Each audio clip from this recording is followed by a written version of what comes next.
প্ৰধানমন্ত্ৰীৰ মন্ত্ৰ লোকেলৰ বাবে ভোকেল পিছে কেনেকৈ আগবাঢ়িব ৰাজ্যৰ উদ্যোগ খণ্ড থলুৱা উদ্যোগৰ উত্তৰণ কেনেকৈ বহিৰাজ্যৰ পৰা ঘৰমুৱা হোৱা লোক কেনেকৈ হ'ব আত্মনিৰ্ভৰ উত্তৰ বিচাৰি ডিবেট 18 গীতাশ্ৰীৰ সৈতে চাওক সন্ধিয়া 7:50 লাইভ লকডাউনক কেন্দ্ৰ কৰি সৃষ্টি হোৱা পৰিস্থিতি সন্দৰ্ভত মুখ্যমন্ত্ৰী সৰ্বানন্দ সোণোৱালে আজি এখন সংবাদমেল সম্বোধন কৰে অসম প্ৰশাসনীয় পদাধিকাৰী মহাবিদ্যালয়ত অনুষ্ঠিত সংবাদমেল সন্দৰ্ভত মুখ্যমন্ত্ৰী সোণোৱালে কেইবাটাও গুৰুত্বপূৰ্ণ মন্তব্য কৰে 1000 কোটি টকাকৈ দৈনিক লোকচানৰ সন্মুখীন হ'বলগীয়া হৈছে CII ৰিপৰ্ট এটাৰ উদ্ধৃতি দি মুখ্যমন্ত্ৰীগৰাকীয়ে কথা সদৰি কৰে আজি সাংবাদিকসকলক আৰু লগতে 44,000 কৈ লোকক কি ধৰণে লাভান্বিত কৰিছে খাদ্য যোগান ধৰা হৈছে সেই সম্পৰ্কে তেওঁ জনায় আৰু সমান্তৰালকৈ কেন্দ্ৰই শেহতীয়াকৈ ঘোষণা কৰা 20,000 কোটি টকাৰ 20 লাখ কোটি টকাৰ যি পেকেজ সেই আৰ্থিক পেকেজৰ পৰা MSME খণ্ডই হওক বা আন খণ্ড কি ধৰণে লাভান্বিত হ'ব পাৰে সেই বিষয়ে জনাইছে আৰু লগতে ৰাজ্য চৰকাৰে কেন্দ্ৰলৈ পৰামৰ্শ আগবঢ়াইছে আহ্বান জনাইছে যে লকডাউনৰ সময়সীমা আৰু 2 সপ্তাহলৈ বৃদ্ধি কৰিব লাগে আপোনালোকে জানে আৰু আমি ভিসি পাছত মই ৰাজহুৱাভাৱে বিবৃতি দিছিলোঁ আৰু সেই ভিসিত আমি আমাৰ বৰ্তমান অসম চৰকাৰে লোৱা পদক্ষেপৰ সন্দৰ্ভত বিতংভাৱে মাননীয় প্ৰধানমন্ত্ৰী ডাঙৰীয়াক অৱগত কৰিছিলোঁ আৰু আমি কেন্দ্ৰীয় চৰকাৰৰ তৰফৰ পৰা অৰ্থনৈতিকভাৱে সহযোগিতা বিচাৰিছিলোঁ আৰু লগতে আগন্তুক দিনত প্ৰত্যেকখন ৰাজ্যই 15 তাৰিখৰ ভিতৰত লকডাউন কাৰ্যসূচী কেনেধৰণে পালন কৰা উচিত এই সন্দৰ্ভত নিজ নিজ ৰাজ্যৰ বক্তব্য প্ৰেৰণ কৰিব লিখিতভাৱে ইতিমধ্যে আমাৰ তৰফৰ পৰা সেইখিনি প্ৰস্তুত কৰি আমি কেন্দ্ৰীয় চৰকাৰলৈ প্ৰেৰণ কৰিছোঁ গতিকে এটা কথা স্পষ্ট অসম চৰকাৰৰ তৰফৰ পৰা আমি 2 সপ্তাহ লকডাউন কাৰ্যসূচী বৃদ্ধি কৰাৰ বাবেও আমি আহ্বান জনাইছোঁ আৰু ইয়াৰ উপৰিও আমাৰ তৰফৰ পৰা আগন্তুক দিনত কেনেধৰণে অসমত লকডাউন কাৰ্যসূচীটো পালন কৰা উচিত এই গোটেই কথাবিলাকৰ বাবে যিখন প্ৰতিবেদন প্ৰয়োজন কেন্দ্ৰীয় চৰকাৰৰ বাবে সেই প্ৰতিবেদনখন প্ৰস্তুত কৰি পঠোৱা হৈছে মৰা মাছ উপঙি উঠিছে হাজোৰ হয়গ্ৰীব মাধৱ মন্দিৰৰ বিষ্ণু পুষ্কৰ সৰোবৰত মাছৰ অস্বাভাৱিক মৃত্যু সৰোবৰত উপঙি উঠিছে প্ৰকাণ্ড মাছবোৰ পুখুৰীটোত অক্সিজেনৰ অভাৱত এনেকৈ মাছৰ মৃত্যু হোৱাৰ সন্দেহ কৰিছে স্থানীয় লোকসকলে বিষ্ণু পুষ্কৰত মৃত্যুৰ কিৰিলি মাছৰ অস্বাভাৱিক মৃত্যু উপঙি উঠিছে ডাঙৰ বহু মাছ হাজোৰ হয়গ্ৰীব মাধৱ মন্দিৰৰ বিষ্ণু পুষ্কৰ সৰোবৰ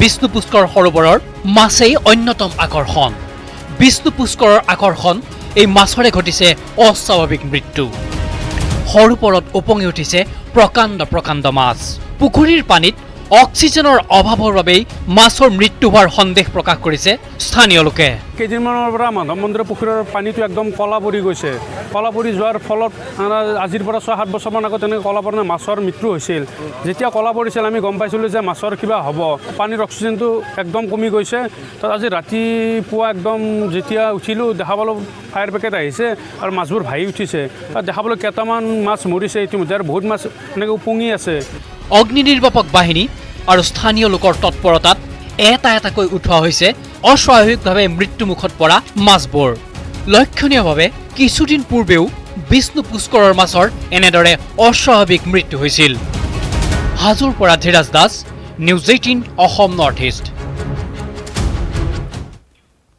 সম্প্ৰতি চিৰাঙত পলাতক পৰিবহণ বিষয়া নিষিদ্ধ থাইলেণ্ড মাগুৰ মাছ ভৰ্তি ট্ৰাকত ধন কৰি পলাতক এছিষ্টেণ্ট এনফৰ্চমেণ্ট ইন্সপেক্টৰ আহমেদ জামিনবিহীন ধাৰাত গোচৰ ৰুজু হোৱাৰ পিছতে পলাতক হৈ আছে বিতৰ্কিত দুৰ্নীতিগ্ৰস্ত পৰিবহণ বিষয়াজন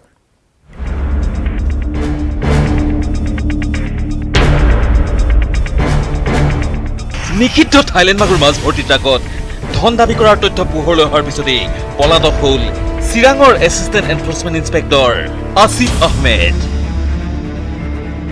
জামিনবিহীন ধাৰাত গোচৰ ৰুজু হোৱাৰ পিছতেই পলাতক হৈ আছে বিতৰ্কিত এই দুৰ্নীতিগ্ৰস্ত পৰিবহণ বিষয়াজন। যোৱা 29 এপ্ৰিলত এটা খাকী পোছাকধাৰী দলে নিষিদ্ধ থাইলেণ্ড মাগুৰ মাছ ভৰ্তি এখন ট্ৰাক আটক কৰি ধন দাবী কৰাৰ তথ্য পাই তদন্ত আৰম্ভ কৰিছিল চিৰাং আৰক্ষীয়ে।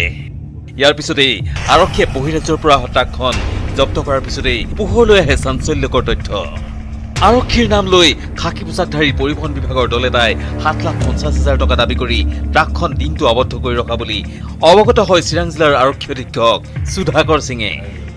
ইয়াৰ পিছত ট্ৰাক চালকৰ এজাহাৰৰ ভিত্তিত আৰক্ষীয়ে এটা গোচৰ ৰুজু কৰাৰ পিছতেই অজ্ঞাত স্থানত আত্মগোপন কৰে চিৰাঙৰ এছিষ্টেণ্ট এনফৰ্চমেণ্ট ইন্সপেক্টৰ আসিফ আহমেদে। পুলিচে যিহেতু পুলিচৰ মানুহ নাম ওলাল, আমি ইমিডিয়েট এনকুৱাৰী কৰিব আৰম্ভ কৰিলোঁ আৰু এনকুৱাৰী আমি কৰোঁতে আমি গম পালোঁ যে এইটো DTO ষ্টাফ মানে আমাৰ DTO চিৰাং অফিচাৰ ষ্টাফে গাড়ীটো ক'ৰবাত লুকুৱাই থৈছে। তো পুলিচে যেতিয়া বিচাৰিবলৈ আৰম্ভ কৰিলে তেতিয়া তেওঁলোকে গম পাই গাড়ীটো এৰি দিলে। তো গাড়ীটো আমি ইণ্টাৰভেন কৰিলোঁ হাইৱেৰ ওপৰত। ইণ্টাৰভেন কৰোঁতে সোধপোছ কৰোঁতে তেতিয়া ড্ৰাইভাৰে নিজে এটা FIR লজ কৰিলে। প্ৰায় 7.5 লাখ টকা মানে তাক দাবী দিছিলে আৰু তাক দাবী ধমকিও দিছে। তাক তদন্ত আৰম্ভ হ'ল আৰু আমি ফিচাৰী ডিপাৰ্টমেণ্টৰ অফিচাৰ মাতি পেলাই এটা চাৰ্টিফিকেট ল'লোঁ। তেখেতে ক'লে যে এইটো মাছ বেন আছে তেখেতৰ প্ৰেজেঞ্চত আৰু মেজিষ্ট্ৰেটৰ প্ৰেজেঞ্চত সেই মাছখিনি আমি প্ৰচিডিউৰ হিচাপে ডিষ্ট্ৰয় কৰা হ'ল। বিতৰ্কিত পৰিবহণ বিভাগৰ বিষয়া আসিফ আহমেদৰ দুৰ্নীতিৰ অধ্যায় ইয়াৰ পূৰ্বেও নিউজ 18 উদঙাই দিছিল। নিউজ 18ৰ ধাৰাবাহিক বাতৰিৰ পিছতেই বদলীকৰণ হৈছিল এইগৰাকী বিষয়া। প্ৰায় 2.5 বছৰ পূৰ্বে বঙাইগাঁৱত কৰ্মৰত আসিফ আহমেদৰ সমস্ত দুৰ্নীতিকাণ্ড নিউজ 18 অসম নৰ্থ ইষ্টত ধাৰাবাহিকভাৱে প্ৰচাৰ হোৱাৰ পিছত তেওঁক বদলীকৰণ কৰা হৈছিল। শেহতীয়াভাৱে চিৰাঙলৈ আহি এইগৰাকী এছিষ্টেণ্ট এনফৰ্চমেণ্ট ইন্সপেক্টৰে পুনৰ দুৰ্নীতিৰ পহাৰ মেলা পৰিলক্ষিত হৈছে। এনে ক্ষেত্ৰত দুৰ্নীতিগ্ৰস্ত এছিষ্টেণ্ট এনফৰ্চমেণ্ট ইন্সপেক্টৰগৰাকীৰ বিৰুদ্ধে চৰকাৰে কি ব্যৱস্থা গ্ৰহণ কৰে আগন্তুক দিনত সেয়া নিশ্চয় লক্ষণীয় হ'ব। বঙাইগাঁৱৰ পৰা কেমেৰা পাৰ্চন ঘনশ্যাম ৰায়ৰ সৈতে Upananda Sharma, news 18 Assam north east. নগাঁৱৰ খবৰ। নগাঁৱৰ বৰবজাৰত ড্ৰাগছ মাফিয়া আৰু আৰক্ষীৰ সংঘৰ্ষ, আৰক্ষীক আক্ৰমণৰ চেষ্টা ড্ৰাগছ মাফিয়াৰ। ড্ৰাগছ মাফিয়া কৰাত কৰিবলৈ আৰক্ষীয়ে গুলী চালনা কৰে। আৰক্ষীৰ গুলীত আহত হৈছে ড্ৰাগছ মাফিয়া আব্দুল আলী আৰু ঘটনাস্থলীত উপস্থিত হৈছে আৰক্ষীৰ উচ্চ পদস্থ বিষয়া। কিছু সময় পূৰ্বৰ এই ঘটনা নগাঁৱৰ বৰবজাৰ। এতিয়া চাঞ্চল্যকৰ পৰিৱেশ। ড্ৰাগছ মাফিয়াৰ টিঘিলখিলনি, ড্ৰাগছ মাফিয়াৰ দপদপনি চলিছে। ড্ৰাগছ মাফিয়া আৰু আৰক্ষীৰ ভয়ংকৰ সংঘৰ্ষ হৈছিল। আৰক্ষীক আক্ৰমণৰ চেষ্টা কৰিছিল ড্ৰাগছ মাফিয়াই। ড্ৰাগছ মাফিয়াক কৰাত্ত কৰিবলৈ আৰক্ষীয়ে তাৰ পিছতে গুলী চালনা কৰে আৰু আহত হৈছে আৰক্ষীৰ গুলীত drugs mafia Abdul Ali.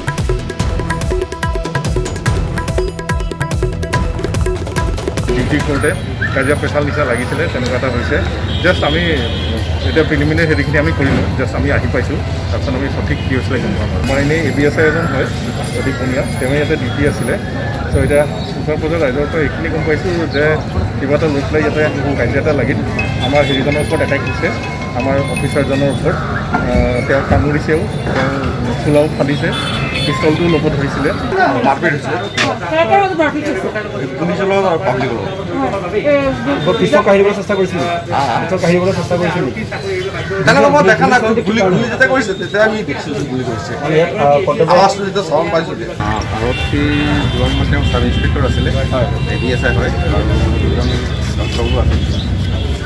Body বনিয়া বুলি হয় ABSI তেওঁলোকক তাৰা কিভাবে ৰখাইছিলে? এটাকে অনুসন্ধান কৰি আছোঁ, আমি আহিছোঁ মাত্ৰ। ব্ৰেকিং নিউজ দিম এই মুহূৰ্তত। নগাঁও চিভিলৰ পৰা ড্ৰাগছ মাফিয়াই পলায়ন কৰিছে। ড্ৰাগছ মাফিয়া আৰ্জুল ওৰফে আব্দুল আলী, যাৰ কথা আমি মাত্ৰ কিছু সময় পূৰ্বে কৈ আছিলোঁ, আব্দুল আলীয়ে পলায়ন কৰিছে। অজ্ঞাত 4গৰাকী ব্যক্তিয়ে চিকিৎসালয়খনৰ পৰাই লৈ গৈছে আৰ্জুলক। আৰ্জুলক বিচাৰি আৰক্ষীয়ে পুনৰ অভিযান আৰম্ভ কৰিছে। আৰক্ষীৰ গুলীত গুলীবিদ্ধ হৈ চিকিৎসাধীন হৈ আছিল আৰ্জুল। কিন্তু নগাঁও চিভিল হস্পিটেলৰ পৰা সম্পূৰ্ণ হিন্দী চিনেমাৰ কায়দাৰে পলায়ন কৰিছে ড্ৰাগছ মাফিয়া। আহত আৰ্জুল ওৰফে আব্দুল আলীয়ে পলায়ন কৰিছে। অজ্ঞাত 4গৰাকী ব্যক্তিয়ে চিকিৎসালয়খনত প্ৰৱেশ কৰে আৰু তাৰ পিছতে আৰ্জুলক লৈ উঠাও হয়। আমি যেতিয়া পেচেণ্টক লৈ আহিছোঁ তেতিয়া মানে মানুহকেইজনক দেখিছোঁ, দেখাৰ পিছত আমাৰ পেচেণ্টক লৈ আমি ইমাৰ্জেঞ্চি মানে সিফালে চাইছোঁ একগাল মানুহ আহিছে, আহি পেলাই মানে তেওঁলোকক লৈ গৈ আছে। যেতিয়া লৈ গৈ আছে আমি ইয়াতে আছোঁ। এইখিনি আমি দেখিছোঁ বেলেগ মানুহে আকৌ লৈ গৈছে বেলেগ মানুহ মানে মতা মানুহ আহিছে 4-5টা ডাঙৰ সময়ত কোনো আৰক্ষী নাছিল নাই আৰক্ষী কোনো নাই অথচ কি আমাৰ নাৰ্ছবিলাকো নাই ইয়াতে মানে এই ডিউটিৰ অভাৱতে এনেকুৱা হৈছিল আমি যিখিনি জানো আৰু আমি দেখা মতে কাৰণ কি আমাৰ পেচেণ্ট কাৰেণ্টে শ্বৰ্ট খাই পেলাই 1 ঘণ্টা অসুস্থ হৈ আছিলে এম্বুলেন্সত লৈ আহিছোঁ তথাপিও ইয়াৰ পৰা এটা কেন্দলা নাই চিকিৎসক বা নাৰ্ছো গাফিলতি গাফিলতিতে আমাৰ ভণ্টি এতিয়াও মানে সংকটজনক হৈ আছে আপোনাৰ সিহঁততো পাৰ্টি আপোনাৰ 4-5জন 10জন এনেকৈ আহি আছে আহি পেলাই এইটো অলৰেডি মানে যিটো ব্লিডিং হৈ আছে লৰিব নোৱাৰে শুই আছে শুৱাৰ পাছত মই আকৌ গৈছোঁ গৈ পেলাই সুধিলোঁ ক'ত দিছে পেচাব কৰিব গৈছে পিছত মই ওলাই আহিছোঁ শুনি আছোঁ দৌৰি পেলাই ওলাই গ'ল ওলাই যোৱাৰ পিছত চাচি খুজি কোৱা নহয় পেচাব কৰিব গুলিবিদ্ধ যুৱক পলাই যায় দৌৰি পেলাই আপুনি ধৰিব নোৱাৰিলে ধৰিব মানে কি আমাৰ ধৰক মইতো অলৰেডি মই এবাৰ গৈছোঁ গৈ পেলাই অকণ পিছত 10 মিনিট পিছত গৈছোঁ গৈ পেলাই মানুহ ওলাই আছোঁ এইটো মানুহ আহি আছে এবাৰ 5জন আহে 10জন আহে মইতো ধৰক আপোনাৰ গৈ পেলাই মই পেচাব কৰিব গ'লে পেচাব কৰি আহোঁতেই মানুহটো গাই হৈ গ'ল আহোঁতে চাচিক সুধিছোঁ চাচি কৈছে আকৌ পেচাব কৰি লগে লগে যোৱা নাছিলোঁ মানে মই দৌৰি গৈছোঁ এইফালে গ'লো এই আমাৰ এজন ল'ৰা আছিলে কোনোবাই লৈ গৈছে নেকি না সিহঁতৰ লগৰ মানুহে লৈ গৈছিলে কেইজন আছিল সিহঁতৰ 2-3জন মানুহ আছিলে বোলে মোৰ লগৰ এটা গৈছিলে এই যোৱাৰ পিছত তাৰ ধাক্কা মাৰি পেলাই গৈছিলে পিছত তাৰ দাদা আছিলে দাদা কৈছে তাক মই লৈ আহিছোঁ ৰাজ্যত প্ৰধানমন্ত্ৰী কৃষক সন্মান নিধিৰ ধন বিতৰণত ব্যাপক কেলেংকাৰী সংঘটিত হৈছে প্ৰকৃত হিতাধিকাৰীৰ বিপৰীতে ভুৱা কৃষকে ৰাজ সাহায্য লাভ কৰাৰ প্ৰমাণসহ অভিযোগ উত্থাপন কৰিছে একাংশ কৃষক আৰু সচেতন ৰাইজে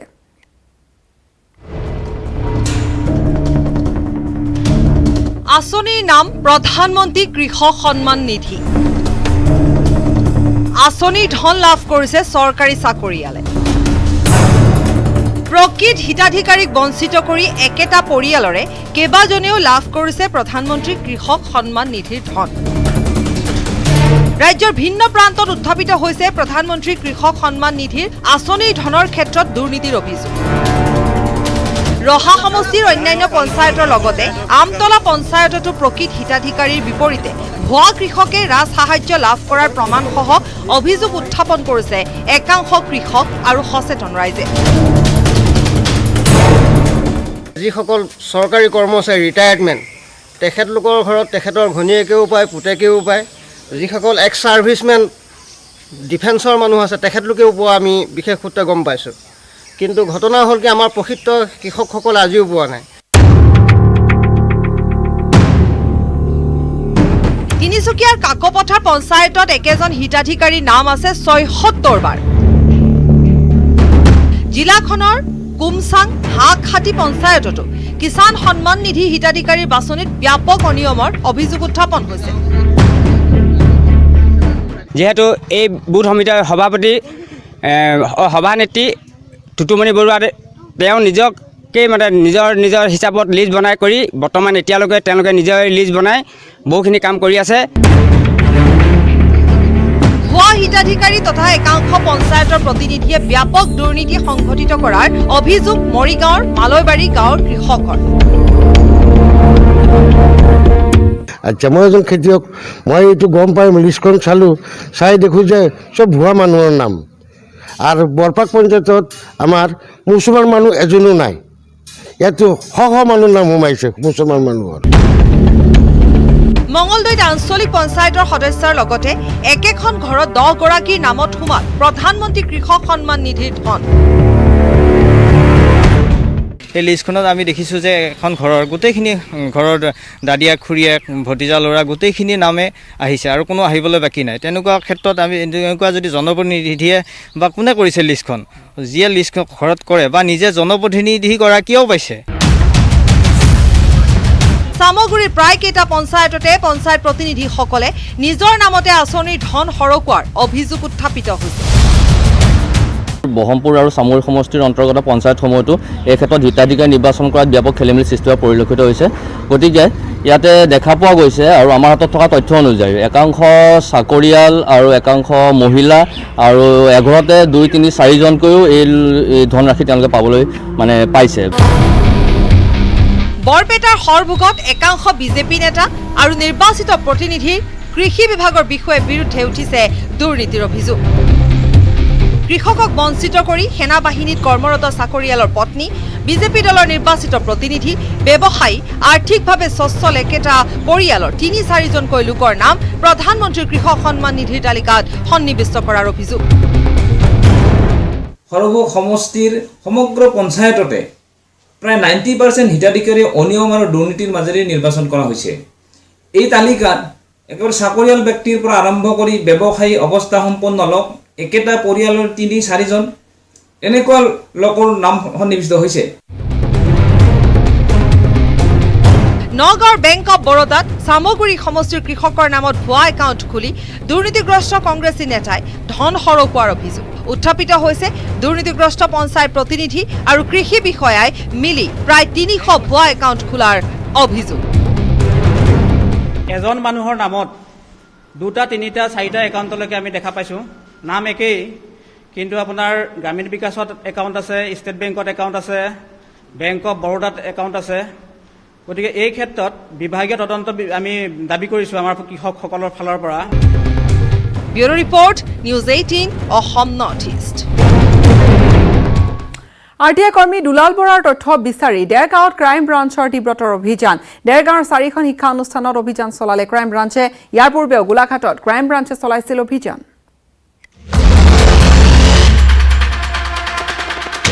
আনৰ তথ্য বিচৰা দুলাল বৰাৰ তথ্য লাগে। RTI কৰ্মী দুলাল বৰাৰ তথ্য বিচাৰি চলিল অভিযান।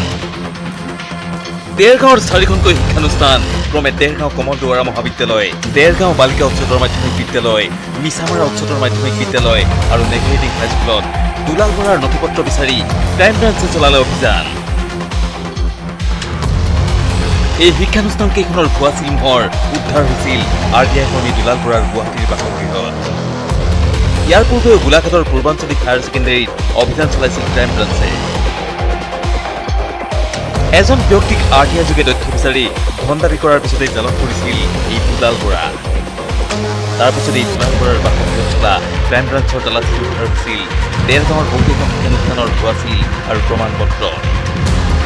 গোলাঘাটৰ পৰা Yunus Ali, news 18 north east. লকডাউনত এটা গ্যাস সিলিণ্ডাৰৰ বাবে হাহাকাৰ কৰিবলগীয়া হৈছে বহু গ্ৰাহকে। দীঘলীয়াকৈ শাৰী পাতিও গ্ৰাহকে লাভ কৰা নাই ৰন্ধন গেছৰ চিলিণ্ডাৰ। এনে সময়তে ৰাজ্যৰ ঠায়ে ঠায়ে কিন্তু গঢ় লৈ উঠিছে ৰন্ধন গেছৰ ব্লেক মাৰ্কেট। গোলাঘাটৰ খবৰ, গোলাঘাটত উৎখাত কৰা হৈছে স্বয়ম্ভূ গেছ এজেঞ্চি। কৰিমগঞ্জত উত্থাপিত হৈছে গেছ কমকৈ দিয়াৰ অভিযোগ। লকডাউনত এটা গেছ চিলিণ্ডাৰৰ বাবে হাহাকাৰ গ্ৰাহকৰ। দীঘলীয়া শাৰী পাতিও বহু গ্ৰাহকে লাভ কৰা নাই ৰন্ধন গেছৰ চিলিণ্ডাৰ। এনে সময়তে ৰাজ্যৰ ঠায়ে ঠায়ে গঢ়ি উঠিছে ৰন্ধন গেছৰ ব্লেক মাৰ্কেট। গোলাঘাটত কলা বজাৰত অবাধ গতিত বিক্ৰী হৈছে গেছ চিলিণ্ডাৰ। গেছ চিলিণ্ডাৰ মজুত ৰখা এটা স্বয়ম্ভূ গেছ এজেঞ্চি উৎখাত কৰিছে প্ৰশাসনে। শ্ৰীমন্ত নগৰৰ দীপু কাপুৰ নামৰ ব্যক্তিজনৰ গৃহত অভিযান চলাই উদ্ধাৰ কৰিছে 28টা গেছ ভৰ্তি চিলিণ্ডাৰ। ভাৰত গেছ আৰু ইণ্ডেন গেছৰ এই চিলিণ্ডাৰসমূহ বেআইনীভাৱে মজুত ৰখাৰ অভিযোগত জব্দ কৰিছে প্ৰশাসনে। দীপু কাপুৰ বোলা ইয়াৰ এই লোকজনৰ ঘৰতে তেখেতে ভাৰত গেছৰ 15টা চিলিণ্ডাৰ আৰু ইণ্ডেন গেছৰ 13টা চিলিণ্ডাৰ, সৰ্বমুঠ 28টা চিলিণ্ডাৰ আমি ইয়াতে পালোঁ, যিটো সম্পূৰ্ণৰূপে তেখেতে অবৈধভাৱে ইয়াত মজুত কৰি ৰাখিলে। গতিকে এই ক্ষেত্ৰত আমি অনুসন্ধান অব্যাহত ৰাখিম, তদন্ত অব্যাহত ৰাখিম আৰু সদ্যহতে আমি আমাৰ বিভাগীয় নিয়ম মতে এইখিনি আমি চিজ কৰি পেলাই আমাৰ জিম্মাত লৈছোঁ। ইফালে কৰিমগঞ্জৰ কালিবৰী বজাৰত প্ৰতিটো গেছ চিলিণ্ডাৰৰ পৰা 4 পৰা 5 কেজি গেছ কমকৈ যোগান ধৰি অহাৰ অভিযোগ উত্থাপিত হৈছে। কালীবজাৰ গাজী গেছ এজেঞ্চিৰ বিৰুদ্ধে এই অভিযোগ উত্থাপিত হৈছে। দীৰ্ঘদিনৰ পৰা এনে কুকৰ্ম কৰি অহাৰ অভিযোগৰ পিছত স্থানীয় কেইজনমান যুৱকে চিলিণ্ডাৰ জোখ মাপ কৰাৰ পিছতে সমগ্ৰ তথ্য পোহৰলৈ অহা বুলি সদৰি কৰিছে। হোম ডেলিভাৰী নামতো 50 টকাকৈ অধিক মূল্য আদায় কৰি অহাৰো অভিযোগ উত্থাপিত হৈছে ৰাইজৰ তৰফৰ পৰা।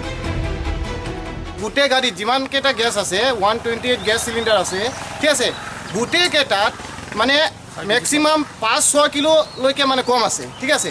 ইহঁতে যেটো দিব লাগে, যেটো মানে কোৱান্টিটি যেটো দিব লাগে, যেটো লিখা আছে চিলিণ্ডাৰত, ঠিক আছে, ইয়াৰ পৰা 4 কিলো 5 কিলো মানে আমি যদি অন এভাৰেজ ধৰোঁ 3 পৰা 4 কিলো কমকৈ আছে। গোলাঘাটৰ পৰা ইউনুছ আলী আৰু কৰিমগঞ্জৰ পৰা গৌৰীশ নন্দীৰ report News 18 Assam north East. সম্প্ৰতি চিৰাঙত পলাতক পৰিবহণ বিষয়া নিষিদ্ধ থাইলেণ্ড মাগুৰ মাছ ভৰ্তি ট্ৰাকত ধন দাবী কৰি পলাতক এছিষ্টেণ্ট এনফৰ্চমেণ্ট ইন্সপেক্টৰ আহমেদ জামিনবিহীন ধাৰাত গোচৰ ৰুজু হোৱাৰ পিছতে পলাতক হৈ আছে বিতৰ্কিত দুৰ্নীতিগ্ৰস্ত পৰিবহণ বিষয়াজন।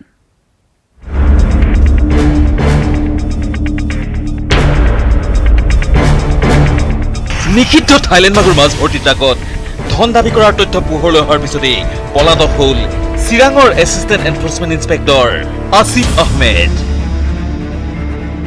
জামিনবিহীন ধাৰাত গোচৰ ৰুজু হোৱাৰ পিছতেই পলাতক হৈ আছে বিতৰ্কিত এই দুৰ্নীতিগ্ৰস্ত পৰিবহণ বিষয়াজন। যোৱা 29 এপ্ৰিলত এটা খাকী পোছাকধাৰী দলে নিষিদ্ধ থাইলেণ্ড মাগুৰ মাছ ভৰ্তি এখন ট্ৰাক আটক কৰি ধন দাবী কৰাৰ তথ্য পাই তদন্ত আৰম্ভ কৰিছিল চিৰাং আৰক্ষীয়ে। ইয়াৰ পিছতেই আৰক্ষীয়ে বহিৰাজ্যৰ পৰা অহা ট্ৰাকখন জব্দ কৰাৰ পিছতেই পোহৰলৈ আহে চাঞ্চল্যকৰ তথ্য। আৰক্ষীৰ নাম লৈ খাকী পোছাকধাৰী পৰিবহণ বিভাগৰ দল এটাই 7,50,000 টকা দাবী কৰি ট্ৰাকখন দিনটো আবদ্ধ কৰি ৰখা বুলি অৱগত হয় চিৰাং জিলাৰ আৰক্ষী অধীক্ষক সুধাকৰ সিঙে। ইয়াৰ পিছত ট্ৰাক চালকৰ এজাহাৰৰ ভিত্তিত আৰক্ষী এটা গোচৰ ৰুজু কৰাৰ পিছতেই অজ্ঞাত স্থানত আত্মগোপন কৰে চিৰাঙৰ এছিষ্টেণ্ট এনফৰ্চমেণ্ট ইন্সপেক্টৰ আসিফ আহমেদে। পুলিচে যিহেতু পুলিচৰ মানুহ নাম ওলাল আমি ইমিডিয়েট এনকুৱাৰী কৰিব আৰম্ভ কৰিলোঁ আৰু এনকুৱাৰী আমি কৰোঁতে আমি গম পালোঁ যে এইটো DTO ষ্টাফ মানে আমাৰ DTO চিৰাং অফিচাৰ ষ্টাফে গাড়ীটো ক'ৰবাত লুকুৱাই থৈছে। তো পুলিচে যেতিয়া বিচাৰিবলৈ আৰম্ভ কৰিলে তেতিয়া তেওঁলোকে গম পাই গাড়ীটো এৰি দিলে।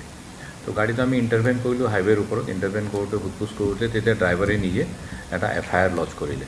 প্ৰায় 7.5 লাখ টকা মানে তাক দাবী দিছিলে আৰু তাক দাবী ধমকিও দিছে। তাক তদন্ত আৰম্ভ হ'ল আৰু আমি ফিচাৰী ডিপাৰ্টমেণ্টৰ অফিচাৰ মাতি পেলাই এটা চাৰ্টিফিকেট ল'লোঁ। তেখেতে ক'লে যে এইটো মাছ বেন আছে তেখেতৰ প্ৰেজেঞ্চত আৰু মেজিষ্ট্ৰেটৰ প্ৰেজেঞ্চত সেই মাছখিনি আমি প্ৰচিডিউৰ হিচাপে ডিষ্ট্ৰয় কৰা হ'ল। বিতৰ্কিত পৰিবহণ বিভাগৰ বিষয়া আসিফ আহমেদৰ দুৰ্নীতিৰ অধ্যায় ইয়াৰ পূৰ্বেও নিউজ 18 উদঙাই দিছিল। নিউজ 18ৰ ধাৰাবাহিক বাতৰিৰ পিছতেই বদলীকৰণ হৈছিল এইগৰাকী বিষয়া। প্ৰায় 2.5 বছৰ পূৰ্বে বঙাইগাঁৱত কৰ্মৰত আসিফ আহমেদৰ সমস্ত দুৰ্নীতিকাণ্ড নিউজ 18 অসম নৰ্থ ইষ্টত ধাৰাবাহিকভাৱে প্ৰচাৰ হোৱাৰ পিছত তেওঁক বদলীকৰণ কৰা হৈছিল। শেহতীয়াভাৱে চিৰাঙলৈ আহি এইগৰাকী এছিষ্টেণ্ট এনফৰ্চমেণ্ট ইন্সপেক্টৰে পুনৰ দুৰ্নীতিৰ পহাৰ মেলা পৰিলক্ষিত হৈছে। এনে ক্ষেত্ৰত দুৰ্নীতিগ্ৰস্ত এছিষ্টেণ্ট এনফৰ্চমেণ্ট ইন্সপেক্টৰগৰাকীৰ বিৰুদ্ধে চৰকাৰে কি ব্যৱস্থা গ্ৰহণ কৰে আগন্তুক দিনত সেয়া নিশ্চয় লক্ষণীয় হ'ব। বঙাইগাঁৱৰ পৰা কেমেৰা পাৰ্চন ঘনশ্যাম ৰায়ৰ সৈতে Upananda Sharma, news 18 Assam north east.